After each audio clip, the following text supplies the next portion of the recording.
ਸ਼ੁਰੂਆਤ ਕਰਦੇ ਹਾਂ ਬਰਾਊਨ ਯੂਨੀਵਰਸਿਟੀ ਦੀ ਜਿਹੜੀ ਮਾਸ ਸ਼ੂਟਿੰਗ ਹੋਈ ਆ ਉਸ ਨੂੰ ਜਿਹੜਾ ਉਹ ਲੈ ਕੇ ਪ੍ਰੋਵੀਡੈਂਸ ਦੇ ਪੁਲਿਸ ਚੀਫ ਇਸ ਮੌਕੇ ਦੱਸ ਰਹੇ ਨੇ ਆਸਕਰ ਪਰਜ਼ ਵੀ ਕਹਿੰਦੇ ਵੀ ਇੱਕ ਜਿਹੜਾ ਪਰਸਨ ਆਫ ਇੰਟਰਸਟ ਇਸ ਬਰਾਊਨ ਯੂਨੀਵਰਸਿਟੀ ਦੀ ਸ਼ੂਟਿੰਗ ਦੇ ਵਿੱਚ ਜਿਸ ਨੂੰ ਉਹਨਾਂ ਨੇ ਗ੍ਰਿਫਤਾਰ ਡਿਟੇਨ ਕੀਤਾ ਸੀ ਉਸ ਨੂੰ ਹੁਣ ਛੱਡਿਆ ਜਿਹੜਾ ਉਹ ਜਾ ਰਿਹਾ ਹੈ। ਅਫੀਸ਼ੀਅਲਸ ਨੇ ਰਿਲੀਜ਼ ਕਰ ਦਿੱਤਾ ਆ ਉਸ ਬਰਾਊਨ ਯੂਨੀਵਰਸਿਟੀ ਦੇ ਪਰਸਨ ਆਫ ਇੰਟਰਸਟ ਨੂੰ ਲੈ ਕੇ।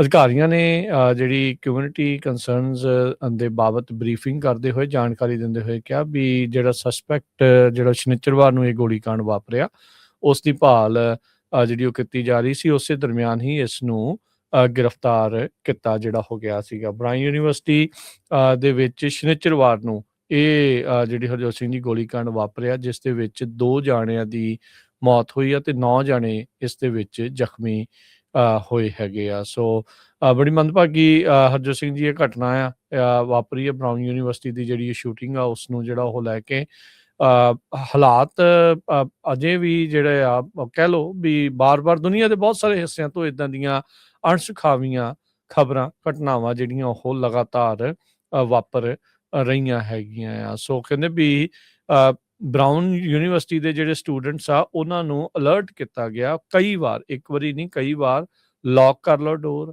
ਫੋਨ ਆਪਣੇ ਸਾਇਲੈਂਟ ਕਰ ਲਓ ਤੇ ਲੁਕੇ ਜਿਹੜੇ ਆ ਉਹ ਤੁਸੀਂ ਰਹੋ। ਸੋ ਇਹ ਜਿਹੜੀ ਸਥਿਤੀ ਆ ਉਸ ਟਾਈਮ ਦੇ ਉੱਤੇ ਇਸ ਤਰੀਕੇ ਦੀ ਜਿਹੜੀ ਸ਼ਨੀਚਰਵਾਰ ਨੂੰ ਬਣੀ ਹੋਈ ਸੀਗੀ।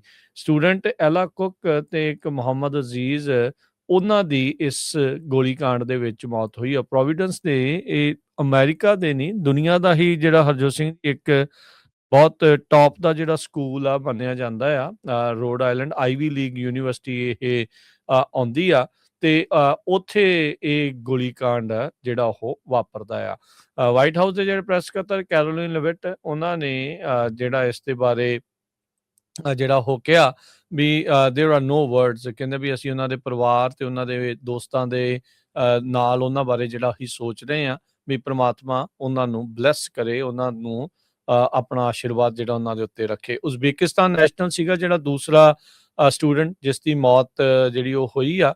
US ਨੂੰ ਜਿਹੜੇ ਅੰਬੈਸਡਰ ਨੇ ਉਸ ਮੁਲਕ ਦੇ ਉਹਨਾਂ ਨੇ ਕਿਹਾ ਵੀ ਇਸ ਮੌਤ ਦੇ ਕਰਕੇ ਸਾਨੂੰ ਵੀ ਗਹਿਰਾ ਸਦਮਾ ਇਸ ਵਿੱਚ ਲੱਗਾ ਆ ਤੇ ਕਹਿੰਦੇ ਵੀ ਅਸੀਂ ਕੰਡੋਲੈਂਸਿਸ ਆਪਣਾ ਜਿਹੜਾ ਅਫਸੋਸ ਆ ਉਸ ਦੇ ਪਰਿਵਾਰ ਤੇ ਉਹਨਾਂ ਦੇ ਮਿੱਤਰਾਂ ਦੇ ਨਾਲ ਤੇ ਨਾਲ ਦੇ ਜਿਹੜੇ ਸਟੂਡੈਂਟਸ ਆ ਉਹਨਾਂ ਦੇ ਨਾਲ ਜਾਰੀ ਕਰ ਰਹੇ ਆ। FBI ਦੇ ਡਾਇਰੈਕਟਰ ਕੈਸ਼ ਪਟੇਲ ਉਹਨਾਂ ਨੇ ਜਿਹੜਾ ਕਿਹਾ ਵੀ 24/7 ਕੈਂਪੇਨ ਜਿਹੜਾ ਉਹ ਅਸੀਂ ਚਲਾ ਰਹੇ ਆ ਜਿਹੜਾ ਇਸ ਦੇ ਵਿੱਚ ਸਸਪੈਕਟ ਆ ਉਸ ਦੀ ਭਾਲ ਲਗਾਤਾਰ ਜਾਰੀ ਹੈਗੀ ਆ।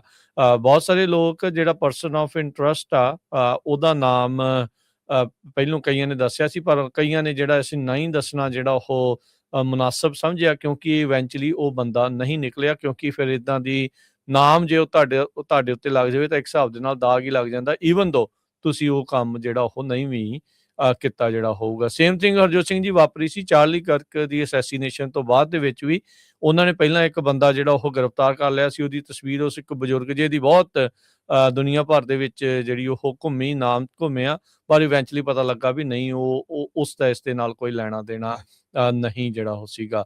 ਸੋ ਕਹਿੰਦੇ ਵੀ ਹਾਲ ਦੀ ਘੜੀ ਇਨ ਪਰਸਨ ਐਗਜ਼ਾਮ ਤੇ ਕਲਾਸਿਸ ਇਸ ਸਮੈਸਟਰ ਦੇ ਲਈ ਬਰਾਊਨ ਯੂਨੀਵਰਸਿਟੀ ਨੇ ਕੈਂਸਲ ਜਿਹੜੀਆਂ ਉਹ ਕਰ ਦਿੱਤੀਆਂ ਹੈਗੀਆਂ ਆ। ਕਹਿੰਦੇ ਵੀ ਉੱਥੇ ਦੇ ਕਲਾਸਰੂਮ ਦੇ ਵਿੱਚ ਤਕਰੀਬਨ ਲੋਕਲ ਟਾਈਮ ਸ਼ਾਮ ਦੇ 4 ਵਜੇ ਦੇ ਹਿਸਾਬ ਦੇ ਨਾਲ ਗੋਲੀਕਾਂਡ ਨੂੰ ਉਸ ਬੰਦੇ ਨੇ ਅੰਜਾਮ ਦਿੱਤਾ ਸੀਗਾ। ਹੌਲੀ ਜਿਹੜੀ ਇੰਜੀਨੀਅਰਿੰਗ ਬਿਲਡਿੰਗ ਆ ਈਸਟਰਨ ਐਂਡ ਜਿਹੜਾ ਬਰਾਊਨ ਕੈਂਪਸ ਦੇ ਉੱਤੇ ਆ ਉੱਥੇ ਇਹ ਕਾਂਡ ਜਿਹੜਾ ਉਹ ਵਾਪਰਿਆ ਸੀਗਾ ਤੇ ਬਰਾਊਨ ਯੂਨੀਵਰਸਿਟੀ ਦੇ ਵਿੱਚ ਇਹ ਸਾਰਾ ਕੁਝ ਵਾਪਰਿਆ। ਪ੍ਰੋਵੀਡੈਂਸ ਦੇ ਮੇਅਰ ਬ੍ਰੈਟ ਸਮਾਈਲੀ ਜਿਸ ਸ਼ਹਿਰ ਦੇ ਵਿੱਚ ਇਹ ਹੈਗਾ ਆ ਉਹਨਾਂ ਨੇ ਕਿਹਾ ਵੀ ਜਿਹੜੇ ਕੁਝ ਵਿਦਿਆਰਥੀ ਇੰਜਰਡ ਹੋਏ ਨੇ, ਫੱਟੜ ਹੋਏ ਨੇ ਉਹ ਕਈ ਕ੍ਰਿਟੀਕਲ ਕੰਡੀਸ਼ਨ ਦੇ ਵਿੱਚ ਵੀ ਸੀਗੇ। ਜਿਹੜੇ 8 ਜਣੇ ਇੰਜਰਡ ਆ ਉਹਨਾਂ ਦੇ ਵਿੱਚੋਂ 1 ਜਣਾ ਕ੍ਰਿਟੀਕਲ 'ਚ ਆ, 7 ਜਿਹੜੇ ਆ ਸਟੇਬਲ ਆ ਤੇ ਕਈਆਂ ਨੂੰ ਉਹਨਾਂ ਦੇ ਵਿੱਚੋਂ ਡਿਸਚਾਰਜ ਵੀ ਜਿਹੜਾ ਕਰ ਦਿੱਤਾ ਗਿਆ ਹੈਗਾ ਆ। ਸੋ ਬੜੀ ਮੰਦਭਾਗੀ ਘਟਨਾ ਹਰਜੋਤ ਸਿੰਘ ਜੀ ਪ੍ਰੋਵੀਡੈਂਸ ਦੇ ਵਿੱਚ ਜਿਹੜੀ ਵਾਪਰੀ ਆ। ਰੋਡ ਆਈਲੈਂਡ ਦੇ ਲਾਗੇ ਜਿਹੜਾ ਇਹ ਪੈ ਜਾਂਦਾ ਹੈਗਾ ਆ ਤੇ 2000 ਜਿਹੜੇ ਸਟੂਡੈਂਟ ਆ ਉੱਥੋਂ ਉਹਨਾਂ ਨੂੰ ਉਦੋਂ ਰੀਲੋਕੇਟ ਕਰਕੇ ਓਵਰਨਾਈਟ ਸੇਫ ਸੁਰੱਖਿਅਤ ਥਾਵਾਂ ਦੇ ਉੱਤੇ ਲਿਜਾਣਾ ਪਿਆ ਸੀਗਾ ਨਿਆਣਿਆਂ ਦੇ ਲਈ ਹਰਜੋਤ ਸਿੰਘ ਜੀ ਇਹ ਜਿਹੜਾ ਟਰੌਮੇ ਆ ਇਹ ਬਾਰ-ਬਾਰ ਉਹ ਵਾਪਰ ਰਹੇ ਹੈਗੇ ਆ। ਪ੍ਰੈਜ਼ੀਡੈਂਟ ਡੋਨਲਡ ਟਰੰਪ ਉਹਨਾਂ ਨੇ ਕੰਡੋਲੈਂਸਸ ਆਫਰ ਕੀਤੀਆਂ ਹੈਗੀਆਂ ਪਰਿਵਾਰਾਂ ਦੇ ਲਈ। ਬਰਾਊਨ ਯੂਨੀਵਰਸਿਟੀ ਦੇ ਵਿੱਚ ਵੀ ਤੇ ਜੋ ਸਿਡਨੀ ਆਸਟ੍ਰੇਲੀਆ ਦੇ ਵਿੱਚ ਵੀ ਵਾਪਰਿਆ, ਤੇ ਨਾਲ ਦੇ ਨਾਲ ਜਿਹੜੇ ਅਮਰੀਕਨ ਫੌਜੀਆਂ ਨੂੰ ਮਾਰਿਆ ਗਿਆ ਸੀਰੀਆ ਦੇ ਵਿੱਚ।